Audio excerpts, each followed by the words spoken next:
ম্যাচের মাত্র ৩ নম্বর মিনিটে শামসুন নাহার জুনিয়র দুর্দান্ত একটা ক্রস করেন বক্সের ভিতর থেকে তুহুরা বাইরে থাকা স্বপ্না রানীর কাছে পাস দেন এবং স্বপ্না রানী লং রেঞ্জ থেকে একটা শট নেন। বাংলাদেশ প্রথম ৩ মিনিটের সময় প্রথম গোলের দেখা পায়। ম্যাচের ৬ষ্ঠ মিনিটে কর্নার সাইড থেকে ঋতুপর্ণা চাকমা দুর্দান্ত একটা ক্রস করেন। প্রথম হেডে গোলকিপার বল সেভ দিলেও পরবর্তীতে শামসুন নাহার জুনিয়র দুর্দান্ত একটা শট নেন, সেখান থেকে বাংলাদেশ দ্বিতীয় গোলের দেখা পায়। ম্যাচের ১৩তম মিনিটে আবারও ঋতুপর্ণা চাকমা দুর্দান্ত একটা ক্রস করেন। গোলকিপার বুঝতে না পেরে বলের উদ্দেশ্যে লাফ দিলেও পরবর্তীতে বল ফাঁকি দিয়ে শামসুন নাহার জুনিয়র দুর্দান্ত একটা শট নেন, সেখান থেকে বাংলাদেশ তৃতীয় গোলের দেখা পায়।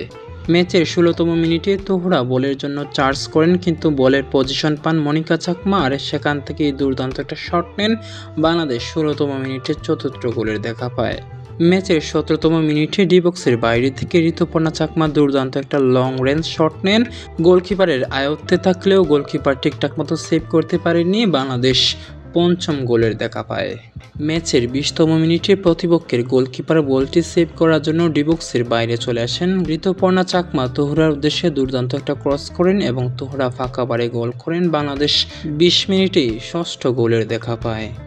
ম্যাচের ৪০তম মিনিটে কর্নার কিক থেকে মনিকা চাকমা ঋতুপর্ণা চাকমার কাছে বল দেন এবং ঋতুপর্ণা চাকমা সেখান থেকে দুর্দান্ত একটা লং রেঞ্জ শট নেন, সেখানে গোলকিপার ঠিকঠাক মতো সেভ করতে পারেনি। গোলকিপারের হাতে লেগে বলটি জালে জড়ে। বাংলাদেশ ৪০ মিনিটেই ৭ গোলের দেখা পায়। প্রথম হাফে ৭ গোল দেওয়ার পর পরের হাফে কোনো গোল পায়নি কোনো দল। পরবর্তীতে বাংলাদেশ ৭-০ গোলে ম্যাচ জয়লাভ করে।